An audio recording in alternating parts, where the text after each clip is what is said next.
Executive Director at the State Office of Risk Management. Things are changing quickly at our organization. And this conference is the sort of thing we're trying to do more, finding better ways to provide services and products to you that will be of use to you in your jobs at state agencies. I appreciate the fact that you made an effort today to be here and to learn more about how we can better protect the state's assets. And I very much appreciate the folks who are here to present for us today and who are bringing all of this information. We underwent, as I said, a reorganization recently, and one of the more significant aspects of that is that I appointed for the first time a Deputy Executive Director, someone who is really sort of overseeing the changes and is largely responsible for promoting many of the changes that we're making. Stephen Volbrecht joined our organization in 2001 as the Assistant Deputy General Counsel. We have worked together for many years. He is a bright, innovative young man, and I have a great deal of respect for him. I'd like to introduce to you Stephen Volbrecht, Deputy Executive Director, State Office of Risk Management. Hi. That makes it sound special. On behalf of our Board of Directors, I want to welcome you here today.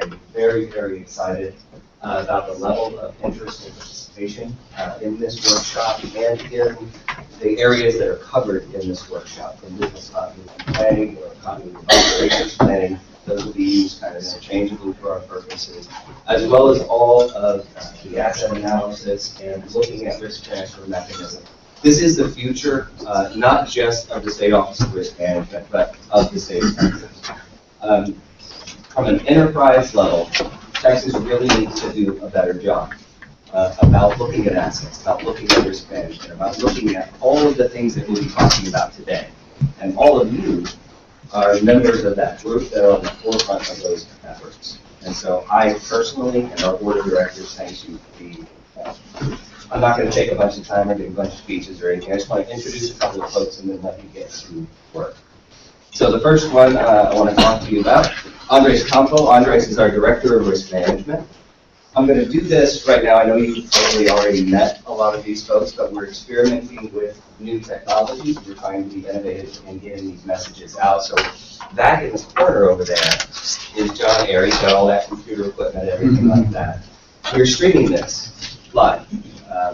That doesn't mean a lot of people are watching it right now. That's right. Oh, they're learning all kinds of good stuff.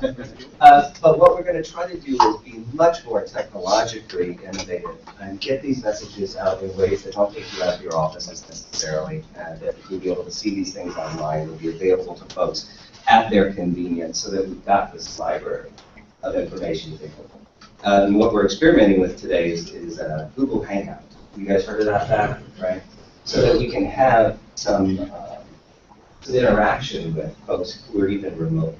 So we're going to experiment with that today. So when I introduce some folks, you may know them, and I'm not trying to bore you. But Andres is our Director of Risk Management. He's in charge of the property program, of the risk management efforts that we're doing, all the insurance. And what he's doing with this program is bringing it up. Historically, we've been known as kind of the workers' compensation agency, but we are the State Office of Risk Management.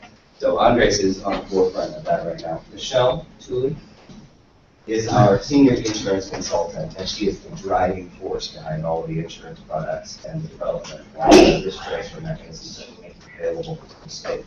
We've got a couple of risk management specialists here with us today. You can see starting in the back, Christine Wright, one of our risk management specialists. Frank Markopoulos, right over here. And who else? Oh, Lisa, you're right there. She's hiding. So that's all the time that I will take, and I'll take it over to you. Thank you again on behalf of the board and all of our staff for being here.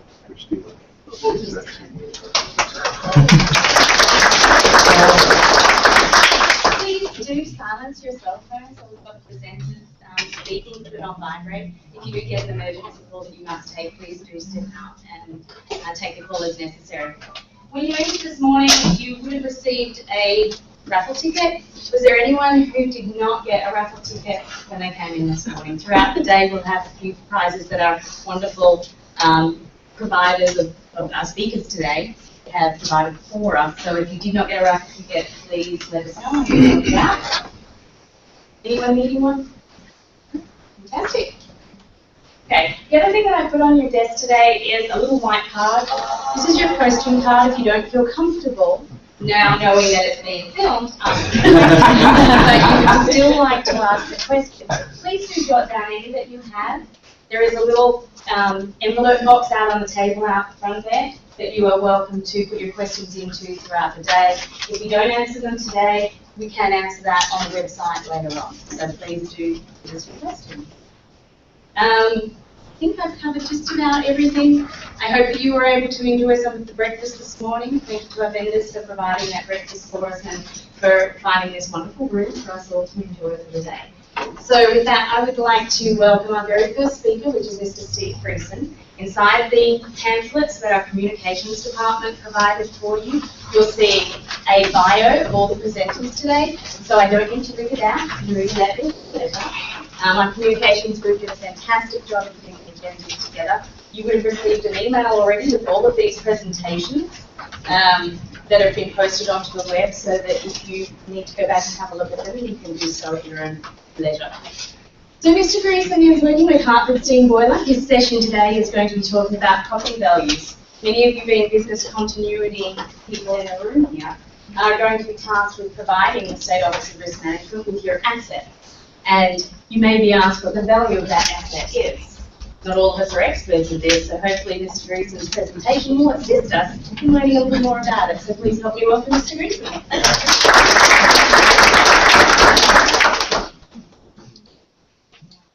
All right. I'm with the division of Hartford Steam Boiler that looks at everything except for boilers. It's a small division, as you can imagine. But we go out and do the property loss control surveys and put together a report and submit it to underwriters and Michelle and others with her group. Has any of y'all had one of our guys loss control fire inspection come out to your facility? I work with you guys. Yes, and I think Frank, you were out at one time. Okay, good. So. You haven't had any come out and do a survey. I coordinate our group and I do the surveys as well. But with that said, let's get started with insurance and value. And I always have to do the lawyer thing. And the lawyer said I didn't have to dwell on it and I didn't have to read it. Shown on my presentation. So let's start out with an agenda that we're going to talk about this morning, the undervaluing a building, the replacement cost ramifications. Then we're going to talk about insurance industry methods for determining your building value. We're going to talk about a couple of conditions that can cause your building value to be undervalued. And that would be with LEED and renewable energy considerations. And then I was going to give you some ballpark methods of determining the building value at your location. First thing, let's start out talking about coinsurance. What is it?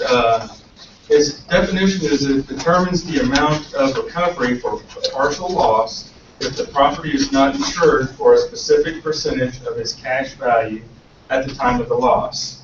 A whole lot of words for saying you need to have the right value of your report, the right value of the building, or get as close as you possibly can.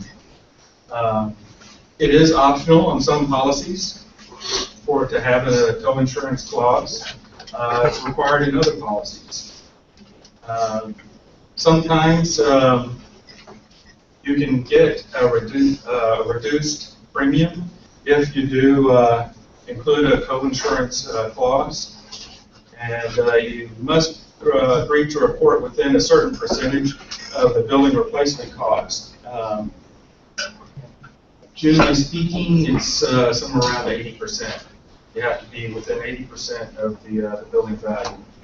If not, you may become a co-insurer. And I don't know anybody who wants to voluntarily become an insurance company on their own. Co-insurance examples.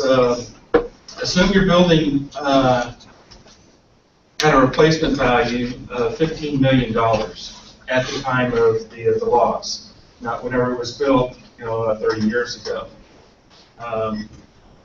Your co-insurance percentage agreement, say, is 80%, which is typical.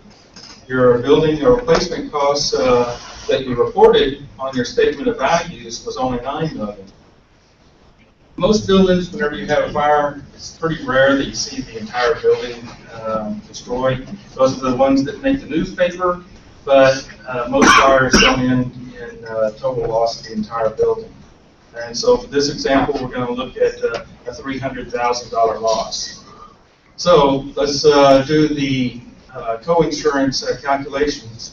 The amount of insurance required, you need to have, in order to get that 80%, is the replacement cost at the time of the loss times the co-insurance. In our example, was 80%. So you should have been reporting at least $12 million as your replacement bill of your building. And you'll notice that instead, you said that your building was worth $9 million.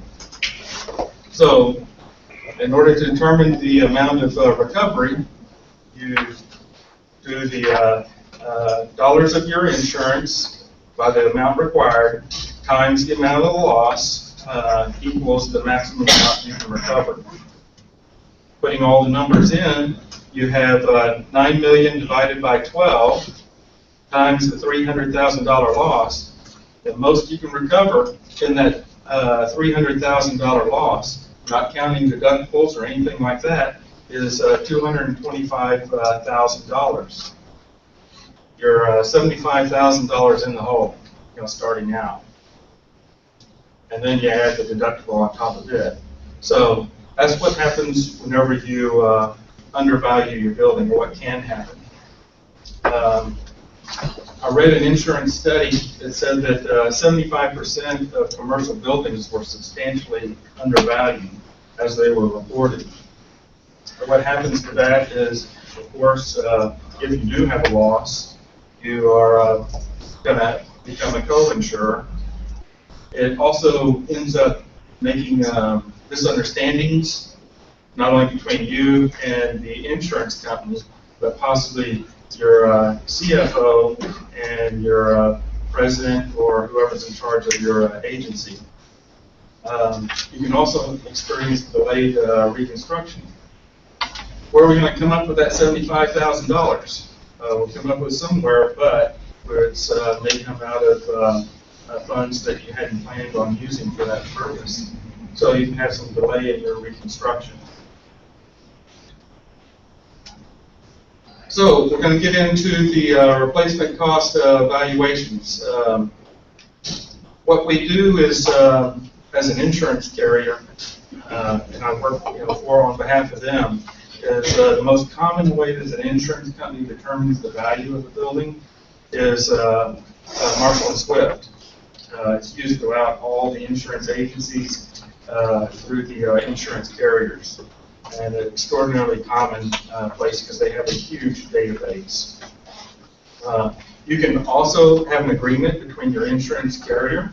They were going to value all our buildings, at this amount. Or you can contract someone to come out and do your appraisal. Say the word appraisal. Your replacement cost, for you. But you have to be real cautious whenever you're throwing around terms, whenever you're hiring somebody to do a valuation. You have to make sure that you're asking for the replacement cost. If you get an appraisal is basically what the building will sell for, and it does include the land, which you aren't going to want to have property insurance for land, maybe for landscaping, but you don't want to insure the land. So that's not a good one. Also, the sales price of your building may not be what can be higher or can be lower. Say you had a a shack on a really prime piece of property, you may be able to sell that thing for a ton of money, but if the building isn't worth much, then the insurance company isn't going to pay to make your building better. Let's see, then there's the actual cash value. That is something that appraisers do. You have to be cautious with that because it is a replacement cost, but it considers depreciation. And depreciation doesn't help you rebuild your new building.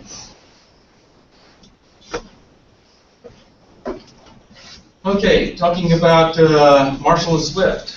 I've been around enough years where the name of that company has changed over time. We used to always call it Marshall & Swift. Then they snuck in some guy named Beck, and so it became Marshall & Swift / Beck. And so we've abbreviated that down to MSD. So you'll hear me saying it several different ways, but Marshall & Swift is what I'm most accustomed to. The Marshall & Swift is a computer-based program that we enter as much data as we possibly can, but it does have defaults.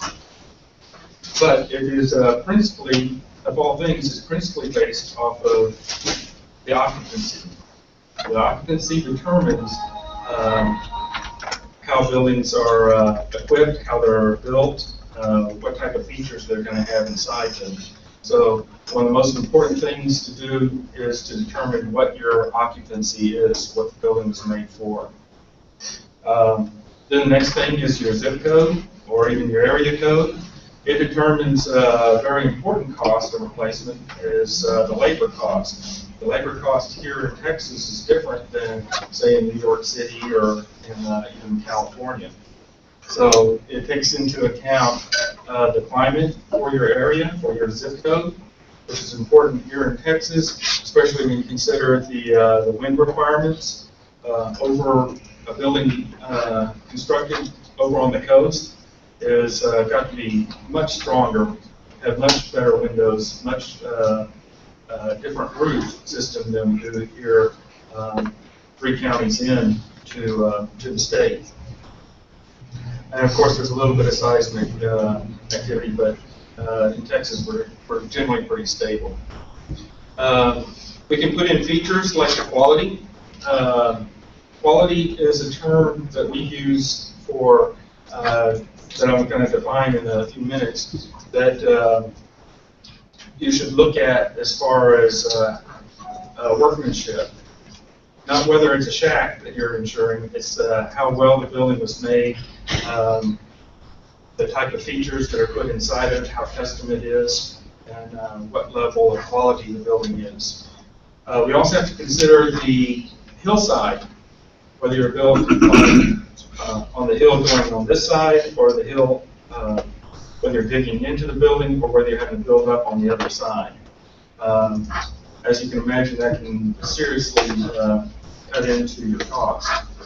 The level of that slope, accessibility, that's a key issue as far as, especially see on hospitals and college campuses, where you have lots of buildings real tight in each other. And with hospitals in downtown scenarios, I did a project with a hospital in downtown Houston, or the medical center, where the construction site was 2 miles away. The job trailer, the laydown yard, and every day they had to bring stuff into the hospital construction site just because of accessibility. As you can imagine, that added quite a bit to the reconstruction cost. Of course, we have soil conditions here in Central Texas. You dig down about 1/4 inch and you've got limestone. But down on the coast, you have to consider the expansive clay soils, where you may have to dig your piers a number of feet deeper. And so that will add to your construction costs. Consider your construction materials, the number of stories, heights you're going up, the substructure, such as basements and underground parking garages. All those construction materials are a factor in your reconstruction. The Marshall Swift has some default settings where you can just do any, put in the occupancy and the zip code, square footage, and the type of construction, and it'll spit out a number for you. But it sure is a whole lot better if you can hone it down and say what type of roof and things like that. I did a study of a school district, one of my towns, that rather large school district, not here in Texas.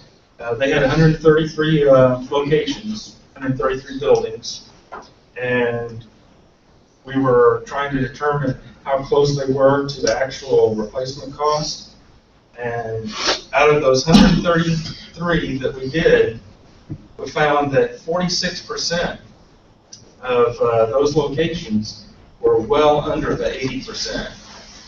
So if they had a loss, which they did, and they actually didn't come up to about 50% of what they were reporting. Then I did a study for the, calculated how many of them came within 80 to 99%, and that is kind of like they're well, or within the 80%, but they're kind of in the danger zone because there's, you have to be cautious. That was 22%. And then there was 32% that were right on or a little bit more. But some of them were a lot more.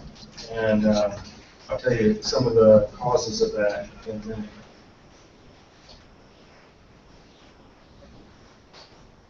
Like I said, the causes of insurance to value issues is outdated information.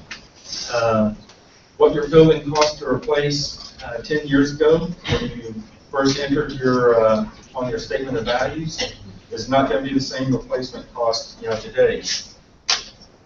Also, I've been at a number of places on their statement of values. It'll have a building replacement value, and then they give the square footage. And I'll try to match those up, the square footage. Man, it's not coming out right. As it turned out, they had a building addition 7 years before. They had just forgotten to put on that extra square footage. So they were horribly undervalued by not counting that addition. You sometimes see people use a universal value per area. Very dangerous prospect to use because a wood frame building is not going to have the same replacement cost as a concrete marble finished building. So using a universal value per area, dollars per square foot, is not a safe route to go. And I swear some people just use a guessing method, a dartboard or something, I'm not real sure. But guessing is a real source of the problem. Sometimes they leave out the building mechanical equipment or features that they get. The boiler in the basement, the chillers, the cooling tower, and we're going to go through in a minute a couple of other very significant factors. And then the building construction quality may not be average. It may be below average. I don't recommend going that route because, frankly, if you have a really bad building, the insurance company, and they're not going to be happy if they rebuilt a really bad building. You want a building of at least average quality or better. LEED. Does anybody have a LEED certified building? Excellent. How long have you had the LEED certification? 3 years? Oh, good. Did you get it brand new as a building? Very good. LEED is the leadership in energy and environmental design. It is part of the U.S. Green Building Council, where you go to get your certification. It has certificate levels. You can just get your certificate, and what it is kind of like a check sheet. Your building must have this, this, this in order to get to the number of points. There are some other points that you can get on there for not doing anything. As long as you're close to a bus stop or things like that, you can get points. But there's really 4 levels. You can have a LEED certificate, then you can have a silver level, the gold certificate, and then the platinum certificate. I've only heard of 1 or 2 buildings actually making the platinum certificate. So, as you can imagine, what is the cost of having a LEED versus non-LEED? The federal government, General Services Administration, they're the guys who finance a number of federal buildings, especially like courthouses and places like that. They went ahead and did a study because they want to have their buildings participate in the LEED program. They did a study on a new courthouse. It was 5 stories tall and had 262,000 square feet. They studied the low-cost option to get to LEED. They calculated out that it cost them an additional $50,000. The high cost was $150,000. Then you have to know something about hard cost versus soft cost when you're considering construction. Hard cost, of course, is the bricks and mortar, the labor, items like that. Then there's the soft cost. And the soft cost can be quite extensive. The amount of paperwork, the research, things like that, depending upon the size of your building, you can actually have to hire a consultant to come in full-time in order to keep up with the amount of data that you have to keep to maintain or to achieve your LEED certification. In this study done by the GSA with that new courthouse, they did they're always trying for the silver. They'll take regular certified LEED, or they'll go even higher if they can get it. But that's what they intend. And so the GSA calculates or allocates 2.5% to 4% of the normal building construction. In that study, they did the cost. Touch the wrong button. Which one should I turned the thing upside down. I shouldn't have. There was a yeah. So the dollars per square foot was actually a little bit cheaper in the low cost option, and it got to where all the way out to the high gold, high side of gold was $17, almost $18 a square foot more. Then on the soft cost impacts, added 80 cents per square foot. Not a big dollars, but whenever you get to big square feet, it does make a difference.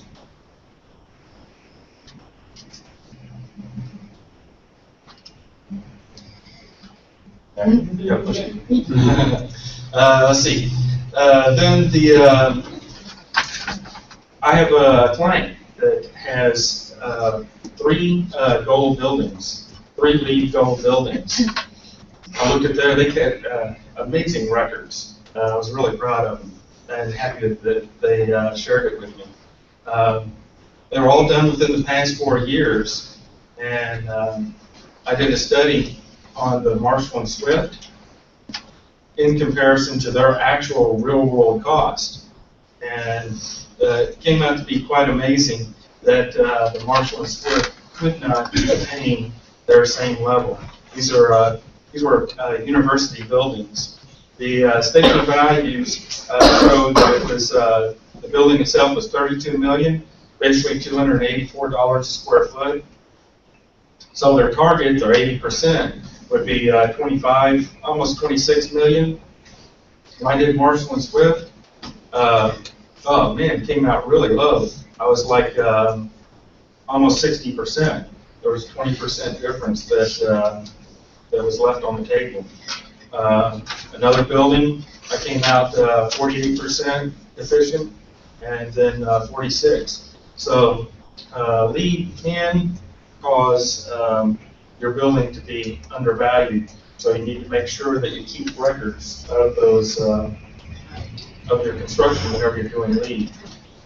Ideally, you'll also any other building that you're having or additions that you're constructing, where you would want to make sure that you keep records of those things. From my study of the lead, a universal $1 per square foot is definitely not a route to go. Use of an average construction quality on lead is going to, using the average rather than premium, is going to cause problems. Like I said, it's best to hold on to your construction records as long as you possibly can. And power generation is not captured in Marshall and Swift. Those photovoltaic cells, the solar panels, wind generators, things like that, you need to keep records of those as well to make sure that those are captured in your statement of values. And speaking of solar panels, I looked at the price of those. The most recent I had was from August of last year, but you have to look those up continuously because the price is falling all the time. They started out pretty high, but now that everybody's getting into the game, the price is coming down. My research shows that for smaller systems with 10 kilowatts, you pay for it not by square footage or size of panels, you pay for it by the number of watts that they generate. And as you can see, the price comes down as you increase the number of kilowatts. It increases the cost of your building, and not only because of the batteries that you buy, the inverters. Inverters are things that power comes in as DC, an inverter has to switch it over to AC to make it useful to your building, or if you're going to pump it back into the grid. Inverters get hot, so if your inverter is not sitting out by itself, it will, it's inside your building. You have to make sure that the air conditioning is proper and increased because those things get hot. And as they get hot, their efficiency reduces tremendously, as well as their life. A lot of times, because of what they are, is electronic equipment or electrical equipment, you have to dedicate a room, according to the fire codes, to make sure that it's separated from the rest of the building. So that's going to increase your cost. Also, those panels that are sitting up there on your roof, ideally, your roof would have been constructed to hold the weight, as well as to make sure the penetrations that you put into your roof to secure those panels is secure and doesn't allow leaks. So, a few tips for keeping records, and if you have a portfolio of buildings, keep your records of construction costs. Nothing is as good as an appraiser coming out for having the actual construction cost. Be sure that you exclude land and also the contents. Contents will be in a separate column. You wouldn't want to add those together. Here's a trick that I encourage folks to do is if you have a portfolio of buildings, or even your single building that's worth 30 million, the next one's worth 40 million, next one's worth 10 million. That's an awful big numbers to try to keep up with and to decide, well, is that a good number or not? If you would go ahead and just divide that value by your square footage and bring it all down to the dollars per square foot, kind of even with the playing field, and it becomes quite obvious then it gives you numbers that you can work with. It's much more manageable. Typically, and I've been trying to be pinned down in the past, what's a good dollars per square foot for a building? Well, like I said, it's the occupancy, the type of construction. There's too many factors to give an actual dollar amount. We're going to give it a try in just a few minutes. But generally speaking, if you're looking at a portfolio of buildings, or even your building, do come out something different than between $55 and $300 a square foot. Chances are you've got a really cheap structure. It's a pre-manufactured one of those portable buildings, or your values are not current. If you go over the $300, which you can, especially in a LEED building or a really unique building, you're in danger of having an error in either the building value, or you could be misreporting the square feet. Sometimes if I come across an account that has a huge, $600 a square foot, after you do a little bit of research, oops, they added in the contents. Contents are always handled separately. And like I said, LEED or otherwise unique, the state capitol is one of those buildings that people go round and round as far as trying to figure out how much the replacement cost of that building is. I can't imagine how you're going to value, the capital.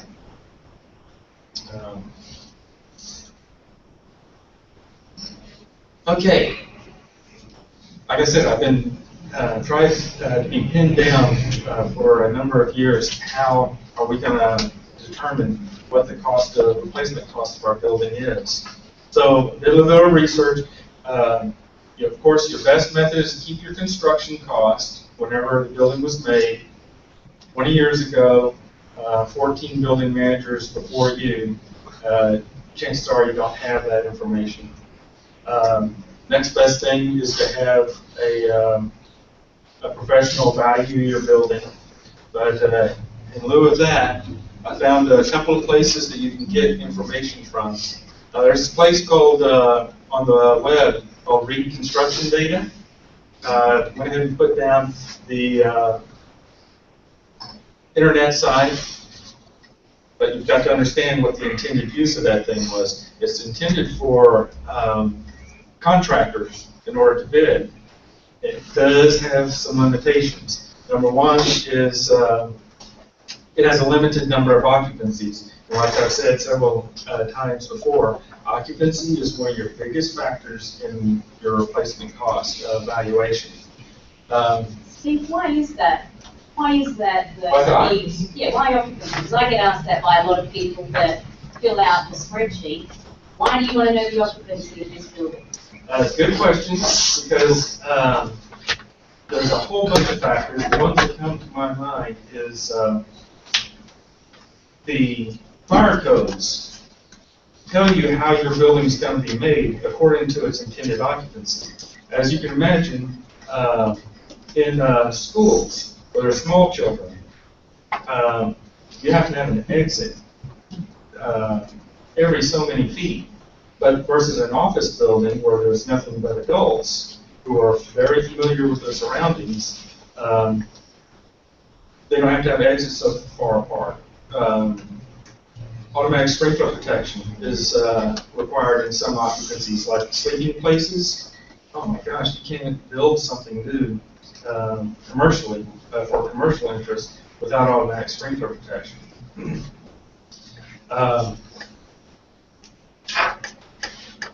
The fire rating of the walls will make a big difference. Say in your office building, the fire codes contemplate that people are really going to be familiar with their surroundings, coming there day in, day out. So they're able to get out a whole lot easier than, say, in a public assembly location, a movie theater, places like that where people are not going to be familiar. You have to go twice as much. You have to make the fire resistant rating of the walls twice as much. So it has the occupancy has more to do with protecting the construction deals with the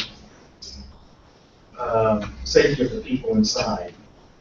And so I think that's the primary factor, and why occupancy is the first thing that you have to determine in your overall development. Of course, your zip code and things like that, where you live, is going to affect those type of things. So occupancy, it's free. That's one of the good things. One of the bad things about it is U.S. averages. Here in Texas, we enjoy a little bit cheaper construction labor cost. Building materials may be more readily available for us because we're still building, but it uses a U.S. average, which includes San Francisco, New York, and Florida, very expensive places to build. So some of the other things that are bad about it, it omits significant factors, like it doesn't ask you how many stories, what the construction quality is. It doesn't even tell you what the construction is. It doesn't distinguish between concrete construction and wood frame. So it does have its limits, so you wouldn't want to go to reconstruction, find your office building and say, no, that's how much it's going to cost to replace this building. There's another one that I found, Anita, that made some handouts for it. This one was actually pretty good. It has the building value, it's called the building valuation data. It's, of course, the International Building Code. They're a division of the International Code Council. Those are the guys who write the code as far as how buildings are going to be constructed.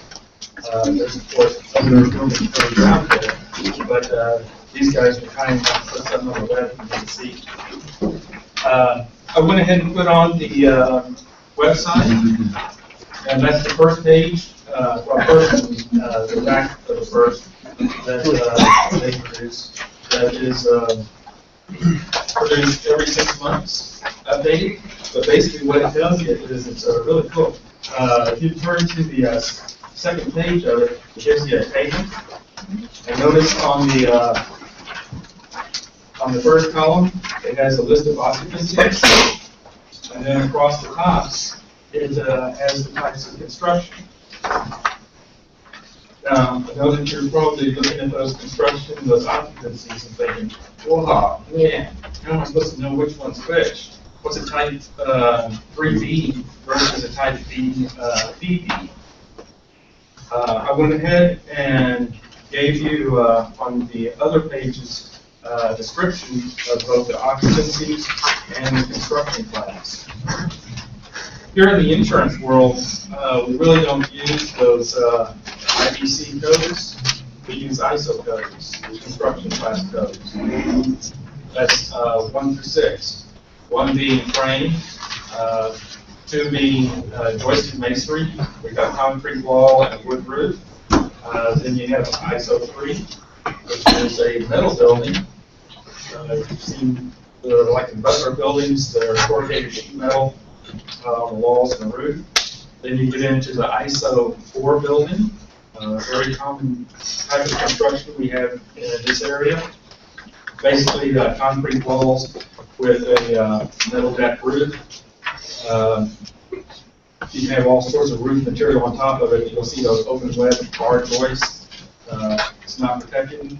Then you have the ISO 5, which is the semi-fire resistant. Those are the ones that are structural steel metal, but they have that spray-on insulation. You may have seen it in some places. Or they can also achieve that with 2 layers of sheetrock. Then you have the big one, ISO 6. That's a full concrete building. So on that second page, I did a conversion for you, and it shows how the two are related to each other. But on the back of the that first page is what I found is a gold mine that has both the occupancy, like I've been preaching since the beginning, why that's so important, and the type of construction. So you can use that dollars per square foot to give you a ballpark figure of what your building value is. But understand. And can I add to that there? If many of you state agencies may be in buildings that are owned or managed by TFC, and if you are unaware of which one of those ISO 6, the construction types you are for your building, you can contact TFC. They'll have that information. But this really and truly is a gold mine. Mine, not mine. This will help you determine the better and more accurate value of your construction that you have. When I stumbled across it, I thought, oh man, this is great, and it's updated every 6 months. So, and we've been trying to get that answer out of him for years. When I say people have been hounding me, it's been her. Let's see. Okay, now understand where the source of this thing is, what it's designed to do. It's actually put together by the IBC for building inspectors, the building departments, in order to issue permits. They go to a building, try to get a permit to do a building. They're going to base that permit cost off the value of that building. And so that's where it came from and what it's intended to use. I said it's the great thing is it's updated semi-annually, and the drawback is, again, it uses a U.S. average.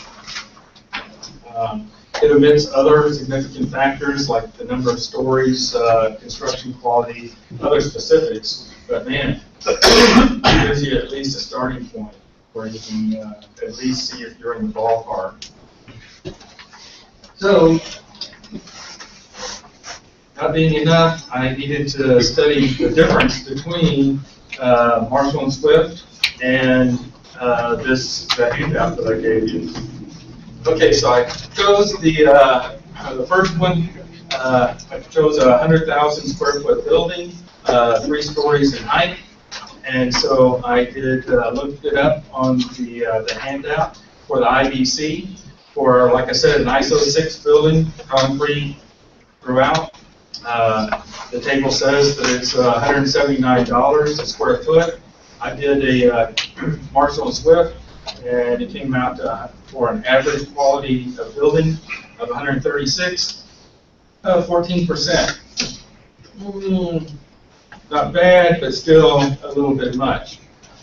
I did it for the ISO 5 all the way down to the wood frame building, which you don't normally see a wood frame office building 3 stories in height these days, but just to carry it through. It came fairly accurate down at the framing at 5%, but generally speaking, it stayed in the 10 to 14% range. Wasn't bad. That's well within the 20% too. I did the same thing for a warehouse occupancy. I found what the IBC calls their occupancy for a warehouse is a class S1, and it came out a little bit high on the handout, the IBC, in comparison to my Marshall Swift. Oh, and for the Marshall Swift, the zip code that I used was the SORM office of downtown Austin. It would be different. The value would come out different if it was in downtown Houston or in Dallas or somewhere remote. Percent differences. It was really kind of high on the ISO 6. I would say that's the concrete construction. I would say that that's due to the lack of occupancies out there. You normally don't see warehouses built with concrete like that. And you really don't even see them in the ISO 5. Normally you'll see a warehouse in the ISO 4, which is the masonry non-combustible, the tilt wall construction on the walls with the open web bar joist for the roof. And it came out to about 11% difference, not too bad. Then I did it for a dormitory, residential, multifamily, and it actually came out not too bad. In fact, it is less than 1%. So does have its accuracies. Just for fun, I wanted to make sure that the IDC was truly a U.S. average. I went ahead and put in a zip code on the Marshall and Swift for San Francisco.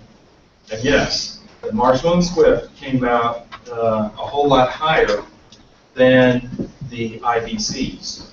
So it is true that they are using the national average. See, according to I did the thing for the REIT also, that REIT construction only gives you one value. It doesn't say any type of construction. The REIT for the office came out to $153 a square foot. Offices would be tough because offices would include the 45-story building or the one-story building, so you would have quite a range with that. Well, the warehouses came out to $96 a square foot. Kind of in between where IBC and Marshall and Swift were, and they were much higher on the dormitory. Right. Okay. In summary, what we talked about was the coinsurance, why that's important, how it affects you, more importantly, how it can hurt you, that 80% clause. Whenever you have underinsured values, you get via an insurance company too. I showed you that replacement cost is not the exact same thing as an appraisal cost. You have to be careful with that.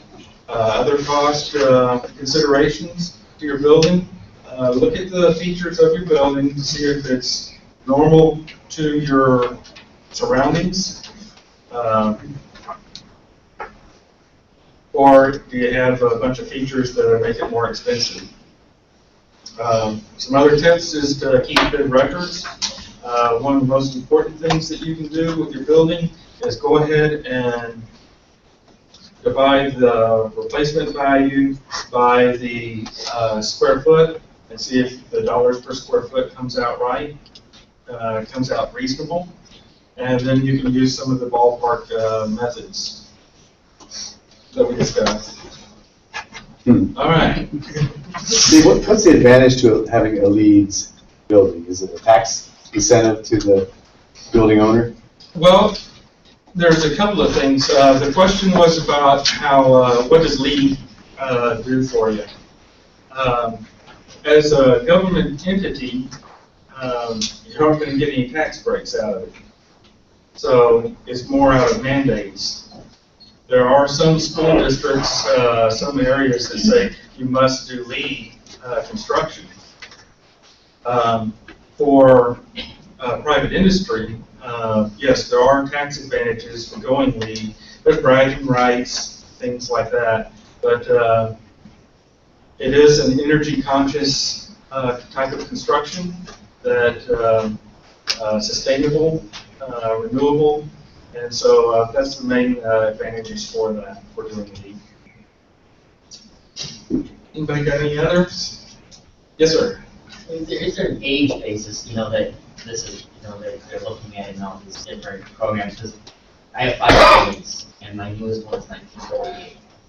All the way back to 1873, and with the Texas Historical Commission. And so, would I be involved in really costing and going out and costing out with, especially contractors? I don't think I could use them. Right. Yeah. The question is about older buildings being able to use the current values for replacement. How you would do that? Very difficult. We had a very famous fire here in the Capitol.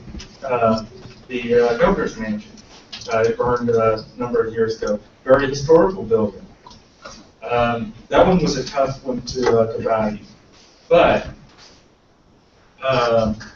you are considering how much it's going to cost to replace it today, not what it cost, back then.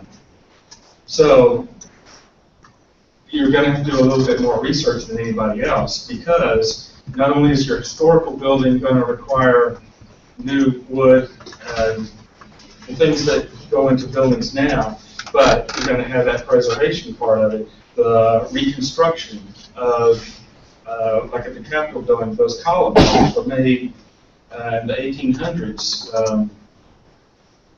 It was very expensive to replicate and to save those columns.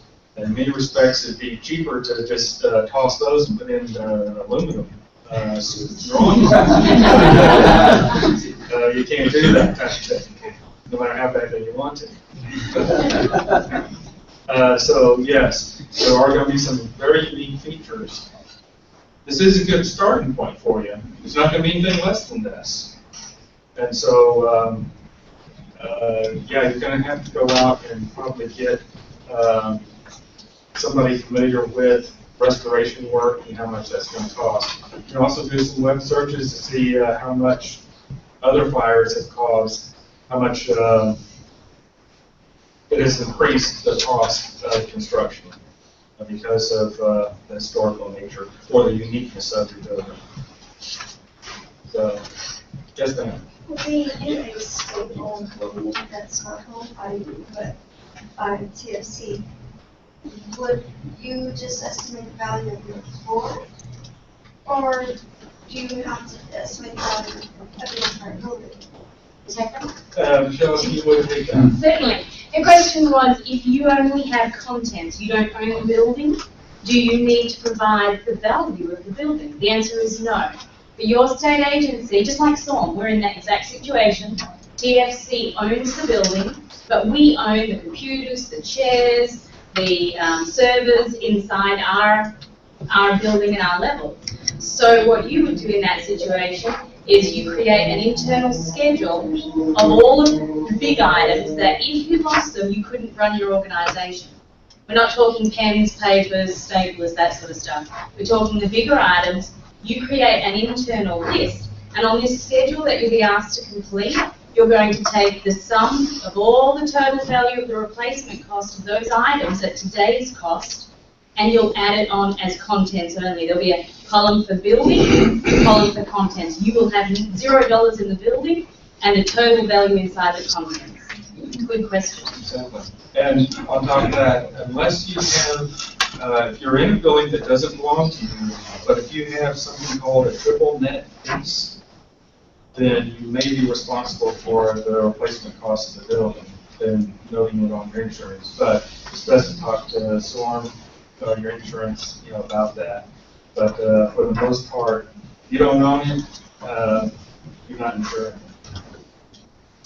Any other questions? All right. Well, I sure do appreciate the opportunity to come and talk to y'all.